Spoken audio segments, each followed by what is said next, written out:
messieurs, bienvenue dans Vox News, votre rendez-vous quotidien de l'actualité sur Vox Africa. Le nouveau président gambien investi jeudi, son prédécesseur occupe lui toujours son fauteuil de chef de l'État. Ce vendredi, les présidents de Mauritanie et de Guinée se sont rendus ensemble à Banjul. Leur objectif, arranger un départ négocié du pouvoir de Yahya Jammeh. Une intervention de la dernière chance le jour même de l'expiration de l'ultimatum fixé par la communauté économique des États de l'Afrique de l'Ouest. Parmi les solutions pacifiques envisagées par Mohamed Ould Abdelaziz et Alpha Condé, il y a l'exil dans un pays du choix de M. Jammeh. Les deux chefs d'État ouest-africains espèrent ainsi apaiser les esprits en Gambie au lendemain de la prestation de serment d'Adama Barrow, contraint d'être intronisé en dehors de son sol depuis l'ambassade de son pays au Sénégal. Le perdant de l'élection ne respecte pas le mandat du gouvernement de transition et ne permet pas une véritable investiture avec le soutien des agences gouvernementales. En fait, 2 jours après la fin de son mandat, l'état d'urgence était déclaré. L'état d'urgence a été déclaré, mais la constitution gambienne ne permet pas à la loi de priver un citoyen d'un droit acquis. Mon droit en tant que vainqueur est de prêter serment et de devenir président. C'est un droit constitutionnel, garanti et irréversible. J'appelle la communauté économique des États de l'Afrique de l'Ouest, l'Union africaine et l'ONU, et en particulier le Conseil de sécurité, à soutenir le gouvernement et le peuple de Gambie pour soutenir leur volonté, restaurer leur souveraineté et leur légitimité constitutionnelle. J'appelle les civils et les militaires à soutenir ma présidence, puisqu'elle est construite sur des fondations constitutionnelles.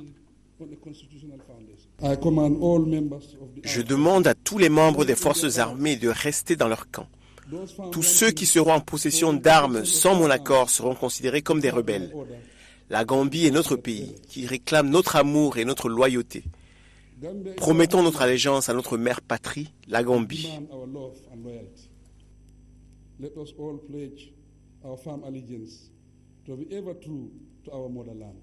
La cérémonie d'investiture d'Adama Barrow au Sénégal a été retransmise par la télévision du pays. À moins de 300 km de là, la population en liesse à Banjul est sortie dans les rues, désertée plutôt par crainte de troubles possibles.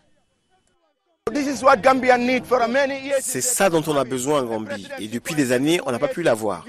Un président au pouvoir depuis 22 ans, il faut qu'il parte. Les gens ici ont du talent, mais ils n'ont pas d'endroit où utiliser ce talent. C'est difficile à comprendre. Les gens ont vraiment souffert. Vraiment beaucoup souffert. Alors maintenant, plus de Yahya Jammeh. Nous accueillons Barrow avec de la paix et de l'amour et la stabilité qu'il nous faut. Que Dieu lui vienne en aide, que le pays soit en paix et que Dieu nous aide. Nous sommes très fatigués. Celui qui était là avant ne nous aidait pas. Il trichait, il nous décevait. Il a promis d'aider les femmes, mais il ne l'a jamais fait. Nous sommes heureux de voir que nous avons un nouveau président et que c'est une nouvelle page qui s'écrit pour la Gambie. Beaucoup de gens pensaient que la Gambie ne changerait pas. Les gens étaient inquiets et disaient que Yahya Jammeh serait là pour des centaines d'années. Mais grâce à Dieu, nous avons assisté à ça. Et non à cette page de l'histoire qui sera à jamais oubliée. Et j'en suis très fier d'en faire partie. Malgré la joie des habitants de Banjul après la diffusion de la cérémonie d'investiture du président Adama Barrow, l'inquiétude était toujours présente dans les esprits. Une fois l'ultimatum de la CEDEAO, que se passera-t-il si Yahya Jammeh refuse toujours de céder son siège de chef de l'État? Par crainte des violences éventuelles, ce sont déjà plus de 45 000 Gambiens qui ont fui le pays selon le Haut Commissariat de l'ONU pour les réfugiés. Parmi eux, certains ont même rejoint des contrées plus lointaines en Europe. Tout le monde a peur parce que le président ne veut pas quitter le pouvoir et les gens fuient hors du pays. Les hommes et les enfants vont au Sénégal, le pays voisin. Les prix ont augmenté, les magasins sont fermés, rien ne fonctionne vraiment. J'y étais depuis décembre, c'est la 2e fois que j'y vais. La première fois, pour voir ma fille, je ne peux pas la sortir du pays. Je suis vraiment désespéré, ce n'est pas facile. Laissez ma femme là-bas, pardon.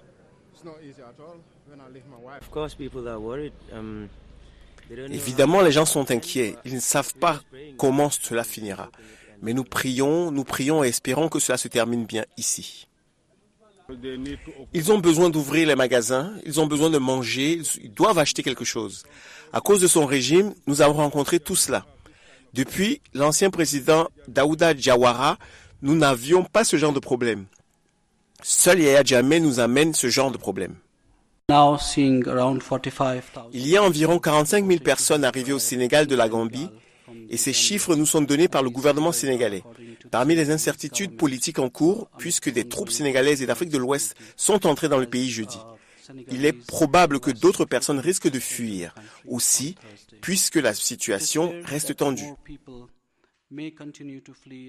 Le bilan des victimes de l'attentat de Rann au Nigeria continue de s'alourdir. Malgré tout, Médecins sans frontières, qui recense au moins 90 morts, estime que les pertes pourraient être encore plus lourdes en réalité, autour de 170.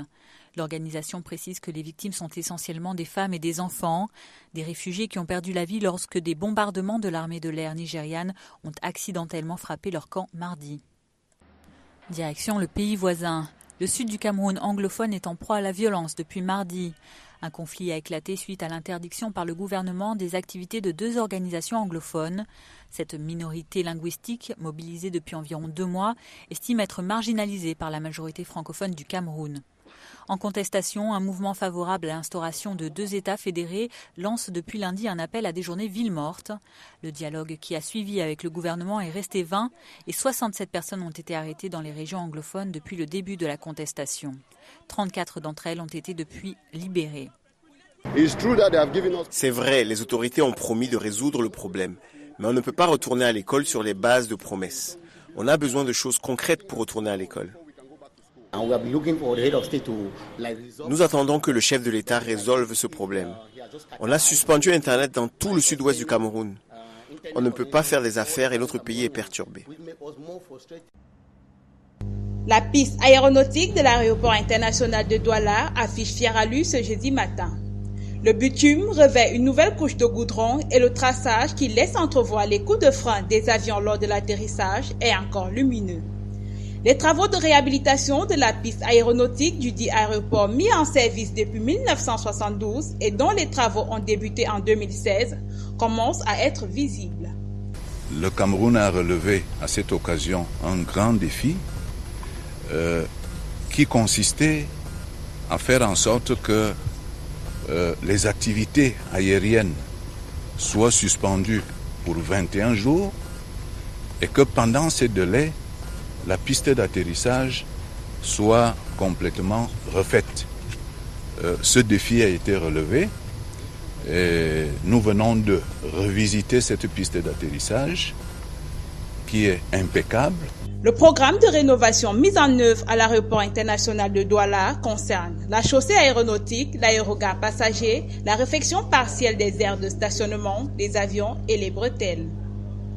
Elle vise, entre autres, à lever les carences constatées lors des missions de routine de l'Organisation de l'aviation civile internationale sur les normes internationales de sécurité et la sûreté. Elle concerne, entre autres, pour les chaussées aéronautiques, de relever la valeur du Pavement Classification Numbers, en abrégé PCN, mettre aux normes les signalisations et les réseaux d'assainissement.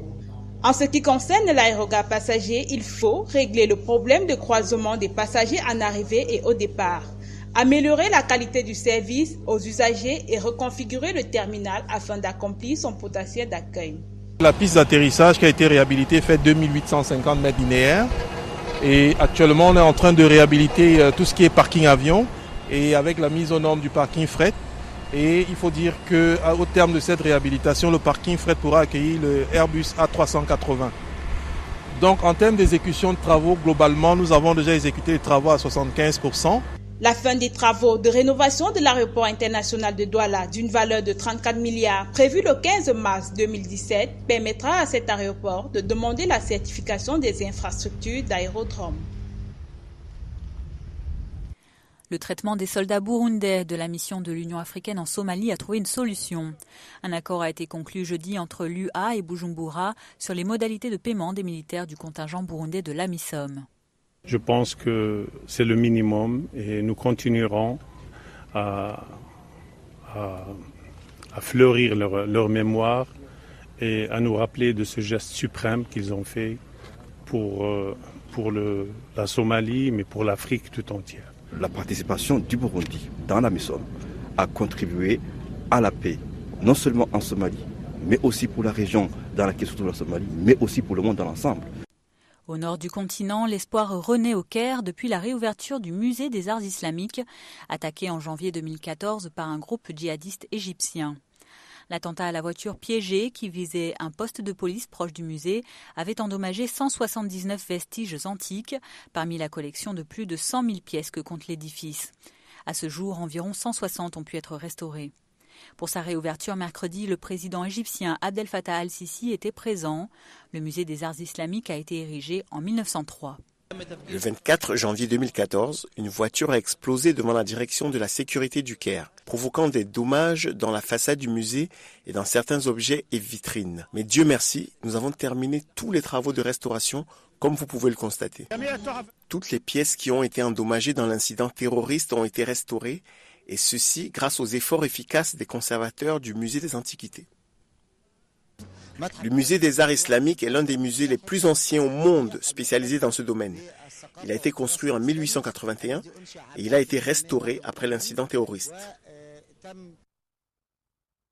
À l'international, Yvan Sagné fait figure de héros pour les migrants d'Italie. L'activiste camerounais qui dénonce leur exploitation sera décoré de la médaille de l'Ordre du Mérite par le président italien. L'honneur récompense le courage d'Yvan Sagné qui a osé se lever contre les agissements des caporali. Ce système très répandu dans le sud de l'Italie exploite les immigrés, en majorité africains, en les payant une misère pour ramasser des fruits et des légumes. Les caporali maintiennent aussi ces populations vulnérables dans des conditions de vie indignes où leur paix est parfois menacée. Partait à les 4 5 heures du matin, rentrait à 20h, 21h, dans la soirée toujours. Et le premier jour, j'ai fait 4 caisses. 4 caisses, dont j'ai gagné, multiplié par 3,50 €, j'ai gagné 14 €. J'ai dit non, c'est pas comme ça c'est l'esclavage, ça c'est pas... Tu nous traites ici comme des animaux, ça.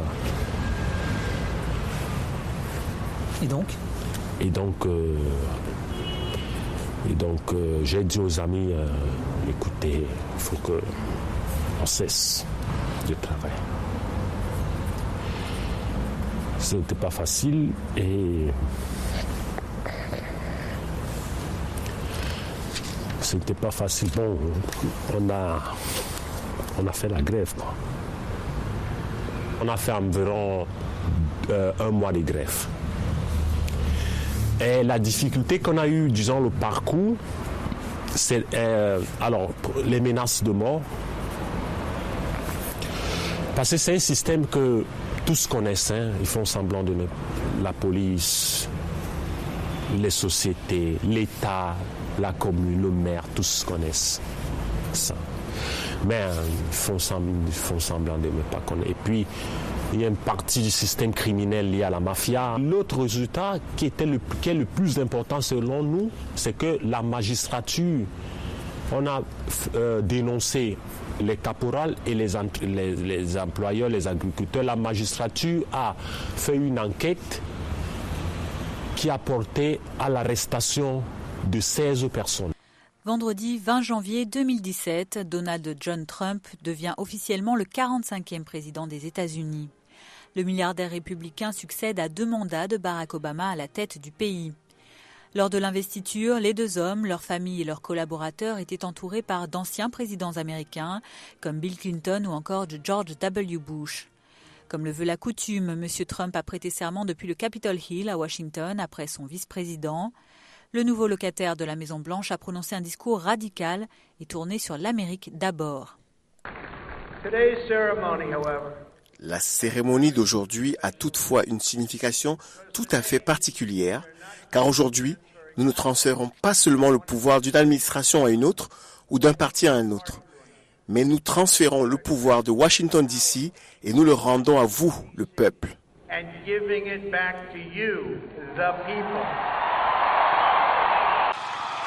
L'image du premier Africain-Américain à la Maison-Blanche, la main dans la main avec sa femme et ses 2 filles, a sans doute été un moment historique qui a marqué les esprits. S'il y a quelqu'un qui doute encore que l'Amérique soit un endroit où tout est possible, qui se demande encore si le rêve de nos pères fondateurs est vivant de nos jours, qui remet en question la puissance de notre démocratie, ce soir, vous avez votre réponse. Les Américains apprécient Obama, le père et le mari, même ceux qui ne sont pas d'accord avec certaines de ses politiques. Peut-être plus que n'importe quel autre président, il a intégré sa vie des familles à sa direction du pays et ce n'est pas une chose facile à faire. Au début, Obama s'est efforcé de rendre justice aux victimes des attaques du 11 septembre 2001. Depuis ces événements tragiques, Osama Ben Laden, le dirigeant d'Al-Qaïda, avait échappé à l'ancien président George Bush. Tard, dans la soirée du dimanche 2 mai 2011, Obama s'est adressé au peuple américain. Ce soir, je peux dire au peuple américain et au monde que les États-Unis ont mené une opération qui a tué Osama Ben Laden, le chef d'Al-Qaïda, et un terroriste responsable du meurtre de milliers d'hommes, femmes et enfants. Cette grande victoire a été très vite suivie par le début de la guerre civile en Syrie. Et le 21 août 2012, Obama a émis un avertissement au président syrien Bachar al-Assad. Nous ne pouvons pas avoir une situation où les armes chimiques ou biologiques tombent entre les mains de mauvaises personnes. Nous avons été très clairs avec le régime d'Assad, mais aussi avec les autres acteurs sur le terrain. Une ligne rouge, c'est de voir tout un tas d'armes chimiques être déplacées ou être utilisées. Un an plus tard, les observateurs disent que l'armée d'Assad a tué plus de 1000 personnes avec du gaz sarin. Contrairement aux attentes, les États-Unis n'ont pas répondu avec force. Pour le chercheur syrien Haïd Haïd, les espoirs de beaucoup de Syriens ont été brisés. Ce qui se passe en Syrie est juste une autre bataille dans une guerre plus large. Sur le plan national, le président Obama s'est exprimé sur l'état des relations raciales en Amérique. Le massacre de 9 Africains-Américains dans une église en juin 2015 a particulièrement ému le président, surtout quand les familles des victimes ont pardonné le tireur.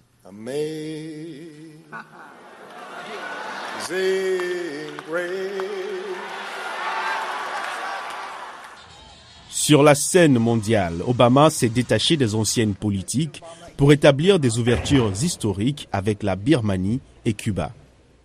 Parce que, à bien des égards, les États-Unis et Cuba sont comme deux frères qui ont été éloignés pendant de nombreuses années, même si nous partageons le même sang. Le président a toujours apprécié la compagnie des jeunes, comme ici au Vietnam.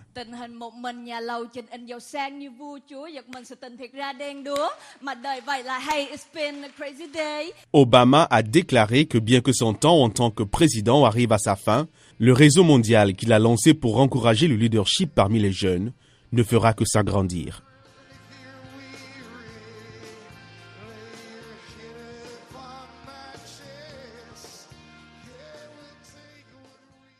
Le président élu des États-Unis, L'étonnante victoire électorale de Donald Trump semble encore être un rêve pour certains de ses partisans et il a rapidement parlé de réconciliation dans son discours de victoire. je dis qu'il est important pour nous de nous unir comme un seul peuple.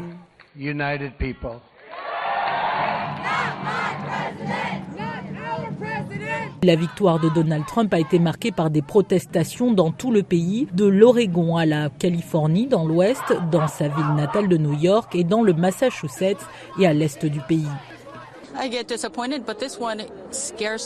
Des incidents d'intimidation post-électorale ciblant des minorités et les musulmans, une question sur laquelle Donald Trump a été interrogé lors d'une interview pour l'émission 60 minutes. Je suis tellement attristé d'entendre cela et je dis arrêtez si cela peut aider. Réduire la fracture politique est aussi une préoccupation pour le président Barack Obama.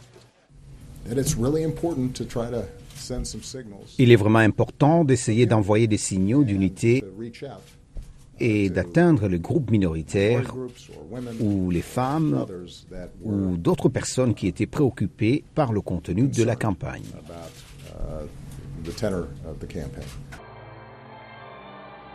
Trump commence à nommer son gouvernement, dont le président du parti républicain, Reince Priebus, et Stephen Bannon, un journaliste très controversé à droite, comme son principal conseiller politique. Le premier test important pour Trump est la composition de son futur gouvernement, selon John Fortier. Le processus de recrutement d'un gouvernement est important en Amérique et comme c'est un candidat à part, il n'a pas les connexions traditionnelles, ce que les cadres d'une administration auraient. Mais la capacité de Trump à encourager vers une unité nationale a plus à voir avec le ton de sa rhétorique, selon Molly Reynolds. Nous avons l'image de Trump que nous avons vue sur les routes lors de la campagne, et puis nous avons une version légèrement plus posée de Trump que nous avons vu sortir de temps en temps. Et la question est de savoir si ce dernier aspect, cette facette qui est apparue si peu au cours de la campagne présidentielle, sera celle qu'il montrera quand il arrivera à la Maison-Blanche. Nous ne le savons pas. Trump continue d'annoncer les membres de son cabinet, ce qui donne déjà le ton sur lequel sera le nouveau président.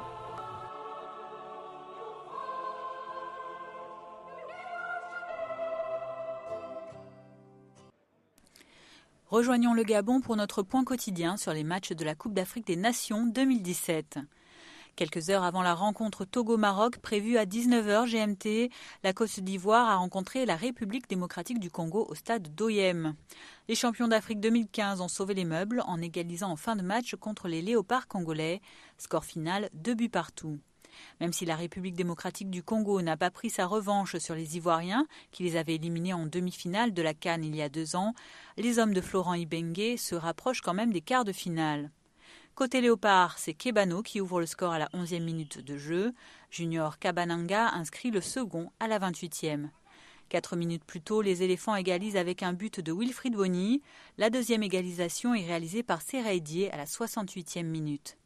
Pour la rencontre suivante entre le Togo et le Maroc, la pression est du côté des Lions de l'Atlas, qui doivent à tout prix engranger des points pour espérer poursuivre l'aventure. C'est que la pression sera un peu plus focalisé sur nos adversaires du jour et voilà, on essaie de continuer à avancer.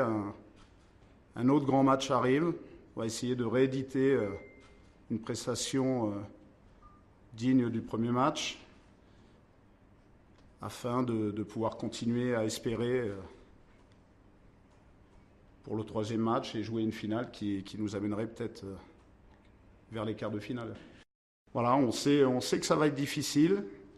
On a le vent en poupe après ce match, donc on va essayer de continuer ainsi. Et si jamais il y a une part de doute qui est instaurée chez les Marocains, on va essayer de faire en sorte qu'ils ne sortent pas la tête de l'eau et qu'ils restent dans le doute. Ne pas perdre, surtout que ça faisait 15 matchs que je n'avais pas perdu en Coupe d'Afrique. 15 matchs consécutifs. Donc bien sûr, ça fait mal. Mon message a été clair, ça a été un message peut-être qui a surpris un peu les joueurs. Mais je leur ai dit que j'étais très fier d'eux et qu'il fallait qu'ils continuent dans cette voie-là. Parce que je suis persuadé qu'en football, quand on est capable de produire le match qu'on a produit, à un moment ou à un autre, on est récompensé. Donc il faut persister. On est conscient que demain, ça va jouer une finale. Et pour nous, on s'entraîne énormément et on est déterminé. Et je pense que si on met l'engagement qu'on a fait et qu'on marque directement, je pense qu'Inch'Allah, on va gagner ce match demain. Lors des seconds matchs du groupe B jeudi, le Sénégal, vainqueur 2-0 du Zimbabwe, a assuré sa qualification pour les quarts de finale. Premier avec 6 points, les Lions de la Teranga devancent la Tunisie, 3 points, qui a surpris l'Algérie, 2-1. Les Fennecs, comme les Warriors du Zimbabwe, ne comptent qu'un seul point jusqu'ici. Obligés de s'imposer lors de leur dernière rencontre, Algériens et Zimbabwéens ne sont plus maîtres de leur destin et dépendront des résultats de leurs concurrents. Les Éthiopiens chrétiens orthodoxes célébraient jeudi la fête de Timket. Dans la ville de Gondar, ce festival annuel de l'Épiphanie commémore également le baptême du Christ dans le fleuve Jourdain. Il est généralement célébré le 19 janvier et le 20 pendant les années bissextiles. Pendant 3 jours, les cérémonies battent leur plein et sont célébrées dans la couleur et l'allégresse. Cette année, l'état d'urgence instauré en octobre dernier n'aura pas fait fuir les touristes ni les fidèles. Nous fêtons Timket chaque année pour reproduire le baptême de notre Seigneur Jésus-Christ. Dieu a promis à Abraham qu'il sauvera le monde entier à travers ses descendants. Ensuite, Jésus est né et a été baptisé à ses 30 ans. Donc, nous célébrons et honorons son baptême aujourd'hui à ce festival. En amont du festival, beaucoup de monde était inquiet de venir participer au festival Timket. Il y avait une rumeur qui circulait selon laquelle quelque chose de grave allait se passer pendant le festival. Cependant, je suis ici depuis hier et tout est calme. Nous célébrons le festival joyeusement et sans aucun problème. Nous savons qu'il y a l'état d'urgence, mais nous comprenons pourquoi il a été mis en place. Nous comprenons tous que, lentement mais sûrement, c'est en train d'être dissous et nous nous sentons très à l'aise dans ce pays en particulier en ce moment et ça a été très révélateur pour nous. Voilà, c'est la fin de ce journal. Merci à vous de l'avoir suivi. Rendez-vous pour notre prochaine édition de Vox News lundi. D'ici là, passez un très bon week-end sur Vox Africa.